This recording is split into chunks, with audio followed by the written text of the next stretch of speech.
Jabe txikiek euren etxebizitzetan bizi diren herritarrak etxegabetu ahalko dituzte, nahiz eta pertsona zaurgarri izan.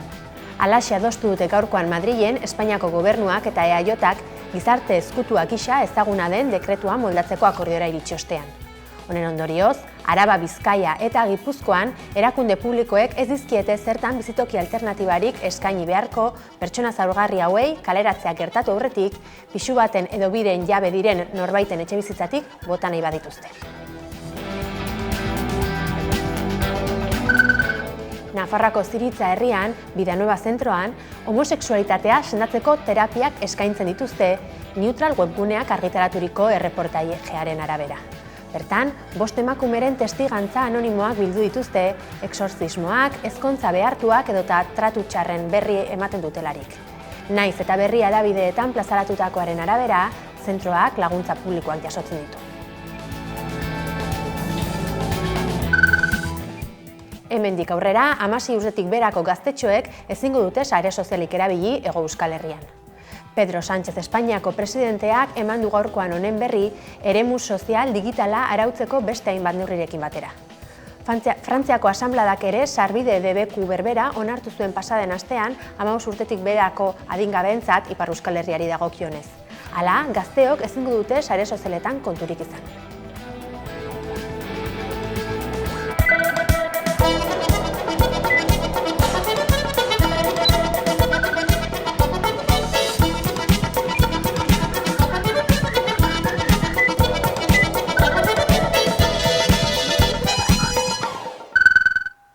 Gabon guztioi eta ongi etorri otsailaren 3ko albistegira. Astearte honetan gure eskuk bigarren konferentzia subiranista aurkeztu du Bilboko Bizkaia aretoan. Otsailaren 28an ospatuko dute burujabetza eta naziogintza leian 21. mendean izenburupean. Astearte honetan gure eskuk bigarren konferentzia subiranista aurkeztu du Bilboko Bizkaia aretoan. Ekimena otsailaren 28an egingo dute Bizkaia aretoan bertan eta burujabetza eta naziogintza leian 21. mendean izango da honen izenburu. Josue Txaburu eta Nahioa Adu gure eskuko bozeramaileek adierazi dute nabaria dela nazio eta burujabetzaren ideiak bueltan direla, baina kasu askotan oinarri erreakzionarioei lotuta datozela gaur egun. Horregatik gehitu dute itzulera hori zeren gainean eraikitzen ari den aztergai izango dutela bigarren konferentzia honetan. Pasaden urtean egin zuten lehen konferentzia eta gure eskuk azaldu duenez ekimena urteroko agendan egonkortzeko asmoa dute. Etxaburuk adierazi duenez, konferentziak urtero Euskal Herriko mugimendu subiranista zabal eta anitzaren bilgunea eta gogoetagunea izateko bokazioa du. Azaldu dutenaren arabera, Euskal Herriak erronka erraldoiak dituelako eta burujabetza eta elkarrekin pentsatzea eta eztabaidatzea beharrezkoa delako gero elkarrekin jarduteko. Gure eskuk adierazi du 2026ko konferentzia honetan nazioarteko testuinguruari erreparatu nahi diola eta bertan jorratuko dituzten galdera batzuk partekatu ditu besteak beste Aduk. Zein logika edo arrazoi daude nazioaren eta burujabetzaren ideien itzuleraren atzean? Zeintzuk izan dira naziogintzaren gako edo osagai historikoak? Nola definituko genuke subiranismo irekia? 3. gradua eman diote Alfredo de Miguel Arabako EAJko buruzagi ohiari. 12 urteko kartzela zigorra ezarri zioten de Migueli ustelkeriagatik eta Zabaia eta Basauriko espetxetan 2 urte terdi pasa ostean adostu du epaileak gradu aldaketa presoak aurkezturiko kexaren ostean. Alfredo de Miguel Arabako EAJko buruzagi ohiari 3. gradua eman diote. Euskal Herrian izandako ustelkeria kasu esanguratsuenetarikoaren harira, de Miguel espetxean sartu eta 2 urte terdira hartu du gradu aldatzeko erabakia Bilboko instantzia auzitegiko espetxe zaintzako atalak. Arabako EAJko ordezkari ohia kartzelan sartu zuten 2023ko uztailaren 6an, 2005-2009 urte bitartean EAJko kargugabetuei lotutako ustelkeria sare batean buru izateagatik.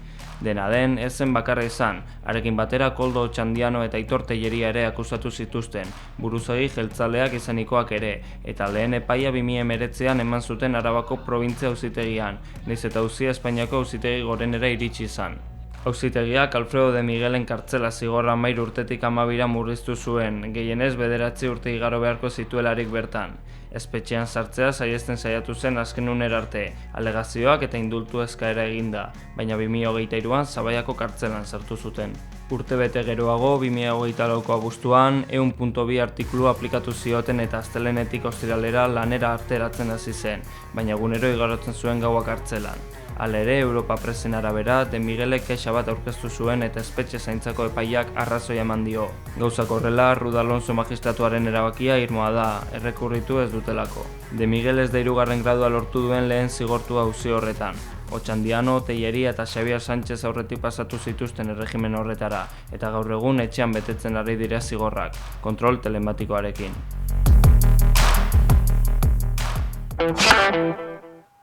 Aiaraldeako industrialdeak egoera zaila bizi du azken hilabeteotan. Tubos Reunidosen iragarritako kaleratzeek, Maderas de Llodioko greba mugagabeak eta Guardianen Laudioko lantegiaren itxierak agerian utzi du eskualdeko industria sarearen larritasuna.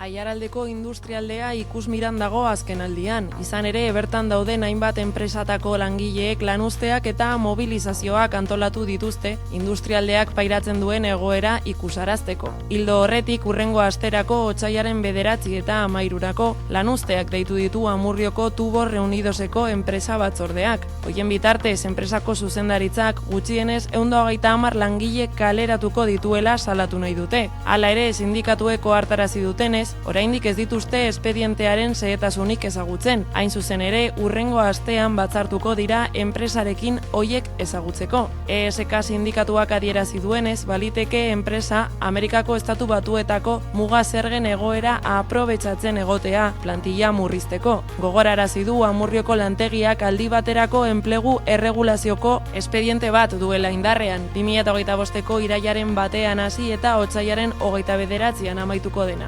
Bide beretik dabil Maderas de Llodio 2025ko irailean enpresak enplegu erregulazioko espedientea planteatu zuen. 39 langileri eragingo ziena, ekoizpen eta antolaketa arazoak argudiatuta. Plantillak kaleratzeak salatzeko greba mugagabeari ekin zion. Hala ere, enpresako zuzendaritza urrian kaleratzeak gauzatzen hasi zen. Ordurako Maderas de Llodioko langileek 4 hilabete baino gehiago zeramatzaten greban eta babesa helarazteko 2026ko urtarrilean 100 bizilagunek mobilizazioa gauzatu zuten. Gaur egun beharginek greban jarraitzen dute eta enpresa batzordeak salatu du zuzendaritzak alde bakarretik itzi duela negoziatzeko eta gatazkari irtenbidea emateko aukera. Tubos Reunidoseko langileek zein Maderas de Llodiokoek salatu dutenez, bi konpainiek hartutako neurri hoiek eragin larria izango dute tokiko enpleguan eta Aiaraldeako industria sarean. Atzera begiratuta, Aiaraldeako industrialdean kokatutako beste lantoki baten itxierarekin ere egiten dugu topo. Guardian konpainiako Laudioko lantegia. Izan ere, duela urtebete inguru langileak enpresarekin hitzarmen kolektiboa negoziatzen ari zirela, zuzendaritzak lantokia itxiko zuela iragarri zuen. Zehazki bertako labea itzali eta 171 langile kaleratzea aurrikusi zuen enpresak. Sindikatuak langileentzako baldintza onenak lortzeko bidean zeuden, baina negoziaketak luzatzen ari zirela argudiatuta, behargin talde batek bozketa egitea eskatu zuen. Hoiek horrela langile gehienek enpresak proposatutako akordioaren alde egin zuten. Aitor Peralek enpresako batzordean langile ordezkaria izan zenak, ohartarazi du sindikatuen helburua salaketa jartzea zela, eta bere ustez gertatutakoa iruzur izugarria izan da.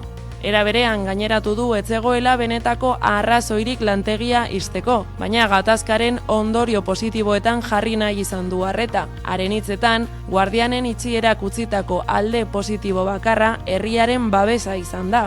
Hala ere salatu du urtebete igaro denean, erakunde publikoek ez dutela lagundu eta ez dutela herriaren edo langileen alde ezer egin. Labur bilduz, eskualdeko industrialdearen egoerak markatu izan du 2025 urtea, eta badirudi 2026an ere hala izango dela. Iaz ekin zioten erakunde publikoek industriaren aldeko maila sortzeari, Aiaraldearen etorkizun industriala bermatzeko helburuarekin, eta aurten auziarekin jarraituko dutela jakinarazi du Arabako Foru Aldundiak. Ameriketako Estatu Batuek Nicolás Maduro Venezuelako presidente ohia eta Cilia Flores baitu zituztenetik hilabete igaro ostean, haiek aske uztearen aldeko mobilizazioak deitu dituzte datorren asteburuan Hego Euskal Herrian.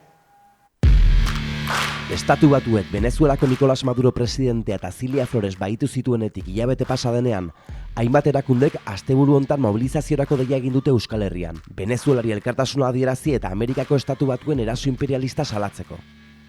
Askapenak, jardun koordinadorak, komite internazionalistek edota kuadro eskolak antolatu dituzte besteak beste protestak. Egoera honen aurrean azken asteetan salaketa eta elkartasun ekimen ugari egin dituzte Euskal Herrian. Otsailaren 3an mobilizazioak egingo dituzte Venezuelan bertan eta baita munduko hainbat tokitan ere. Hemen berriz, otsailaren 6ako manifestazioak deitu dituzte Bilbon eta Donostian, hilaren 7ako berriz Gasteizen eta Iruñean. Mobilizazioen bidez, eskuhartze imperialista salatu, prozesu bolibartarrari babesa adierazi eta Maduro eta Cilia Floresen askatasuna exigituko dute. Era berean, Venezuelaren aurkako erasoa estali duten eragile politiko eta mediatikoak salatu eta Amerikako Estatu Batuekiko harremanen normalizazioa eteteko beharra aldarrikatuko dituztela adierazi dute antolatzaileek.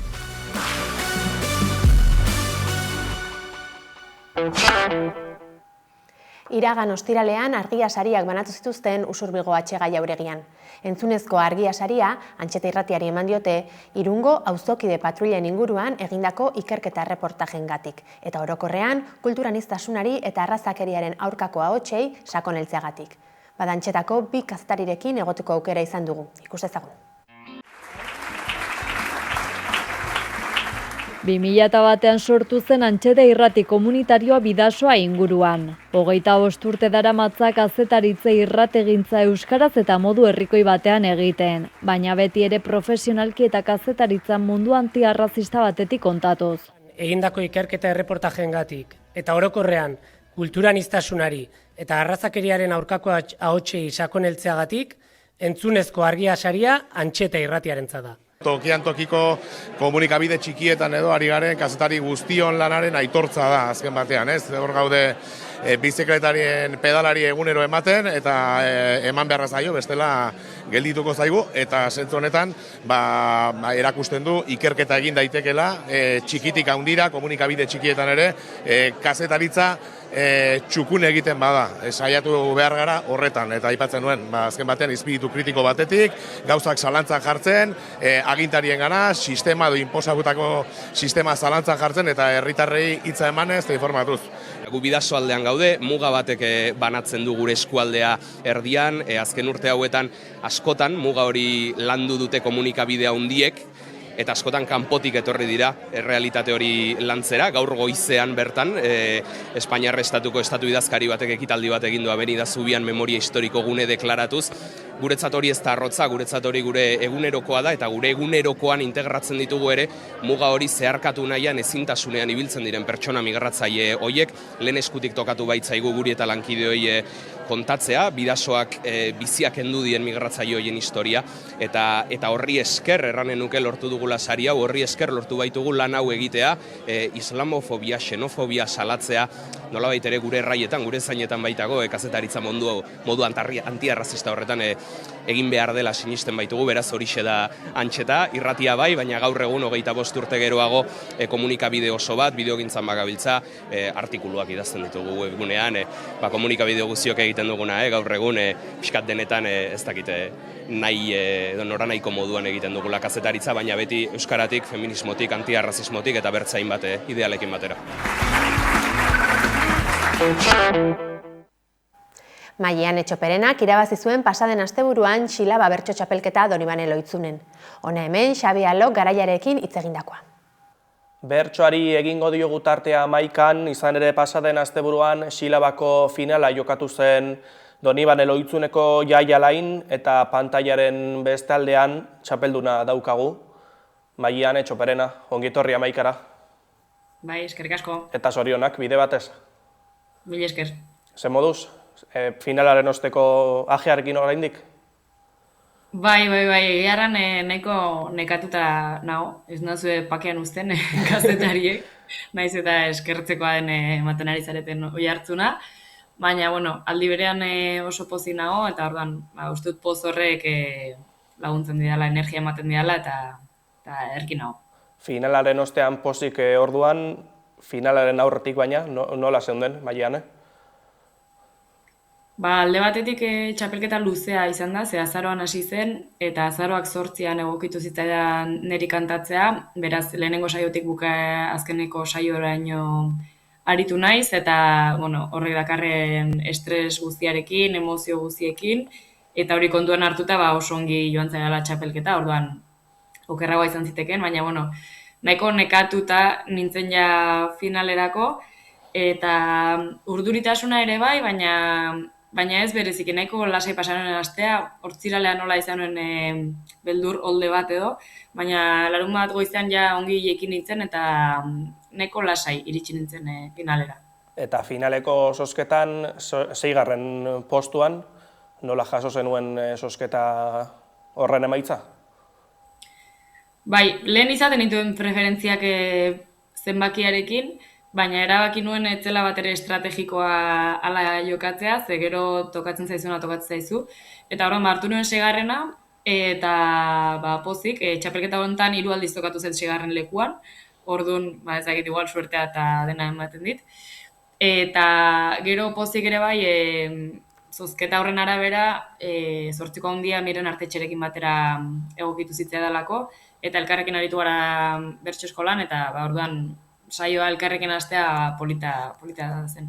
Hori galdetu behar nizun, Miren Artetxerekin hasitxe zinelako 8ko nagusien esan duzu, Aitor Serbiarrekin 8ko txikian, nola ikusi zenuen zure burua finalean, Maiane?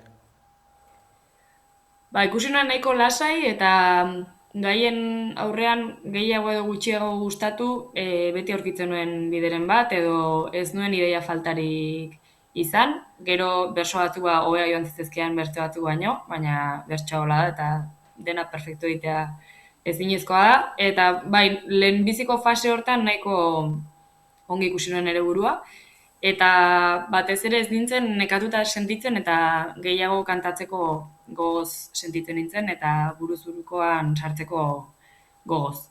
Eta horratzeko esarlekutatik ez dakit beste kideak entzuteko aukera egokirik izan zenuen, finalean zehar? Beti erdizka entzuten da, ze azkenean diferente zaude, ez?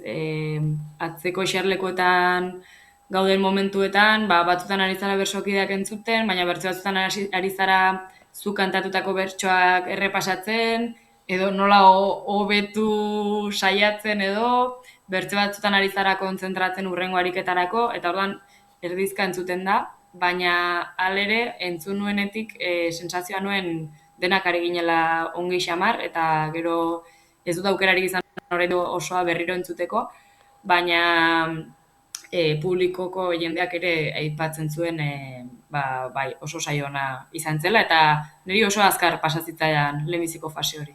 Ez dakit txapela hor eskudan daukazuen edo, Maiane? Hortxe ikusten dugu txapela. Hori irabazteko, tartean 2 ganbarako lan egin behar izan zenituen, lehenengoan ume txikiaren paperean jarrita, desobiratzen gaia barkatu 2. gai errezak izan ziren, ganbarakoak, Maiane? Lehenbizikoa zitzaidan bereziki erresa egin, arrazoia aipatzen zuen, ez? Lehenengo aldiz onartu duzu ez daukazula arrazoirik. Eta zitzaidan etorri bideriko zuzenean, baina bai pentsatu nuela ume txiki baten papertik kantatzen baldin manuen, arrazoiaren eta burugogorkeriaren zera hori prisma diferente batetik ikusi zitekela, eta interesgarria iruditzen zitzaidan, eta horregatik hartu nuen umearen papera. Eta, bakarkako nahiko xinplea ustut egin nuela gaiaren aldetik, baina ustut polita alitu zitzaidala eta pozik nago hartu nuen erabakiarekin.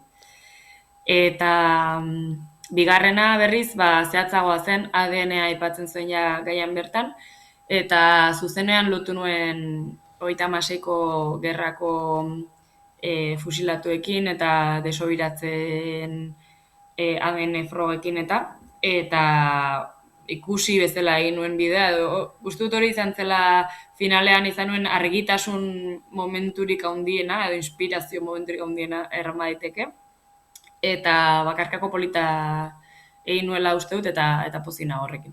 Irakorri dizut berrian egin dizuten elkarrizketa horretan, dezente konektatu zenuela publikoarekin bigarren ganbarako horrekin? Bai, hala uste dut, oroitzapena dut eta uste dut hala izan zela, bersoak bukatzerako ja jendea txaloka ari zela, ez? Nonbait ikusten zulako zer zetorren edo jendeak errandit batez ere lehenbiziko bersoarekin hunkitu zela. Eta halako batean buruz burukorako sailkatuta zeundela esan zizuten, nola gogoratzen duzu momentu hori? Ba, sekulako poza, ze aipatu da bezala denak ari ginen saio onxamarra egiten, eta orduan ez nuen garbi ikusten nor pasako ginen buruz burukora, dudak handiak nituen, eta nire izena entzun nuenean kriston poza, eta lehian eta bersotan segitzeko gogoa eman zidan. Maialen Eta pentsatu nuen, ja behin onaino iritsi baldin naiz, guain dena banbar da. Irabaztera, ez? Maialen Arzaiusekin batera edo haren kontra, esango dugu. Buruz burukoan nola ikusi zenuen Maialen, buruz burukoan? Ongi, uste dute buruz buruko nahi genuela biok, seiko motza uste dut polita ingenula eta 8ko txikiare bai, eta gainera uste dut 8ko txikia Maialen ni baino beto aritu zela. Ez da, ni ere nik uste dut neko ongi aritu nintzela. Eta bere bakarkakoa eneukan entzun da, atzo izan hona aukera entzuteko, eta oso txukuna iruditzen zait, oso ongi entzula uste dut. Baina, klaro, ni momentuan enuen entzun, orduan, eneukan aski elementu jakiteko nor aritu otezen hobeki. Eta ariketen ostean, zu txapeldun, Maiane, nola jaso zenuen? Txapeldun izate horren, zera? Irudietan ikusten da, sekulako poza eta gozamen aurpegia daukat, eta hola eskuekin egiten dut, hola lortu dut bezala, ez? Nahiko graziosoa dira irudiak egia esan. Sekulako poza, bai. Eta hortik azkeneko agurra, tartean Amonei eskainitakoa esango dugu, eta euskarari ere referentzia eginez, argizten eukan, bota behar zenuen mezua? Bai. Finalera iritsi nintzenerako eta ja banekienean txapelerako hautagaien artean egon nintekela eta erabaki nuenean txapelerako borrokan sartu nahi nuela, hor ja hasi nintzen pentsatzen irabaziko banu zer kantatuko nuken, ze, nik uste dut denok pentsatzen dugula, denok edo txapelerako hautagai garela uste dugun guztiok pentsatzen dugula zerbait igual ez bertso osoa, baina idearen bat bai, ze gero emozio momentu horietan berso on bat egitea, niri zaila iruditzen zait, nahi honuen etxetik pentsatuta eraman. Bi bukarako agur pentsatuta joan nintzen finalera, bata txapeldunarena eta bertzea txapelduna etzenarena, eta suertatu zitzaidan txapeldunarena kantatzea, orduan, bikain. Eta horretarako Maian erabili zenuen bi aur etxaunen hilobian deituriko doinu hori, esan daiteke badiozula estimu berezi bat doinu horri? Bai, justu nik plazaratu nuen doinu hori eduela 4 urteko xilaba txapelketan. Gero egia da nerea Ibarzabali eskerre zabaldu dela batez ere, baina 2021ko mauleko final erdi batean agurrean kantatu nuen doinu hori, eta horregatik bertxotan doinu horrek izena du xilabara jina nauzu, hola hasi nuelako agurra, eta, oso doinu polita iruditzen zait.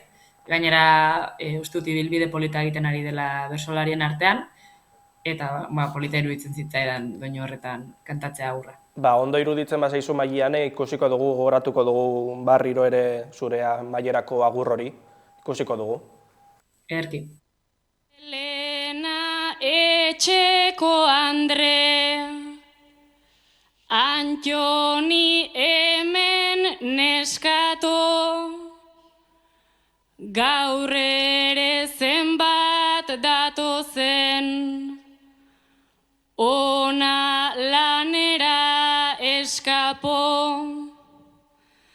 taldi berean Paristik, zenbat kolono gisako, gure hizkuntza eta batekin, justu ez direnak gixako. 11 bizkar sorotan, botatako 1000 malko, lore joko ta herrientzek, egin baitzieten planto, txapela odolezkota, autuzko amatxien dako, zuek ezina guk eginaz, añarro zaudetelako. Lara, lara, la, lara, la, lara, lara, la, lara, zuek ekina guk eginaz, añarro zaudetelako.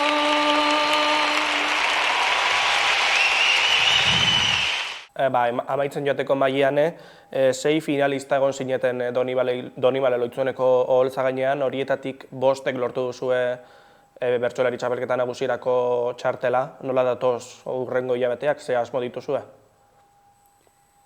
Lehenbizi nahiko nuke atxeden hartu eta gozatu eta ospatu txapela. Behar den bezala, ari naiz ospatzen egun hauetan, baina egia da bizkat zurrunbilo batean bezala nagola eta gogoa dukala lasai ospatzeko eta ingurukoekin egoteko eta nire burua zaintzeko ere. Eta azkenan txapelketak koste emozional handia ekartzen du eta neke fisikoa ere ekartzen du. Eta gero ja atxeden hartuta gero, jarri beharko gara Euskal Herriko txapelketara begira. Lehenbizik urtea dute Euskal Herriko txapelketan kantatu ahal izanen dudana. Beraz, esperientzia berri bat izanen da niretzako, ez dakit zer den hor kantatzea, gogoa daukat esperientzia bizitzeko, baina oraingoz ez diot nire buruari helburu berezirik jarri. Mailan etorriko da, txapelketa nagusiare, eskerrik asko Amaikari tartetxo bat egitearren, gozatu momentuaz eta hurrengora arte. Eskerrik asko zuei. Gaurkoan, Garena taldearen Norantza berean abestiarekin emango diogu amaiera albistegiari. Gogoratu, Amaikaren webgunea eta sare sozialak eskuragarri dituzuela, informazioa zabaldu nahi izan ezkero. Bihar egon gara berriro bueltan. Mila esker zuen arretagatik eta ondo izan.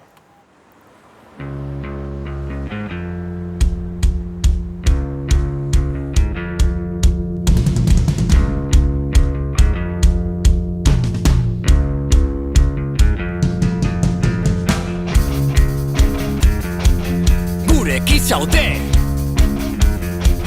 Uedo hemendikat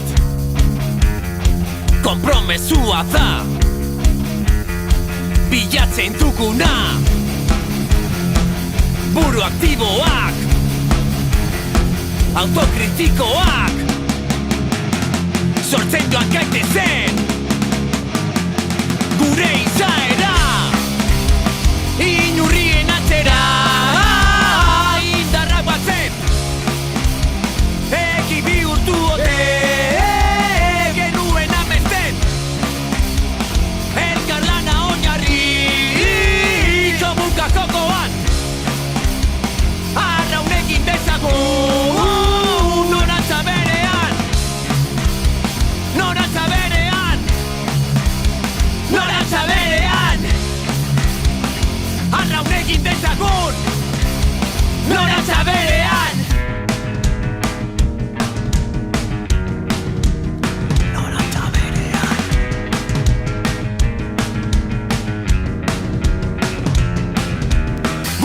Zaude, uedo hemendikat Konpromesua da, bilatzen duguna Buru aktiboak, autokritikoak Sortzen gaitezen, gure izaera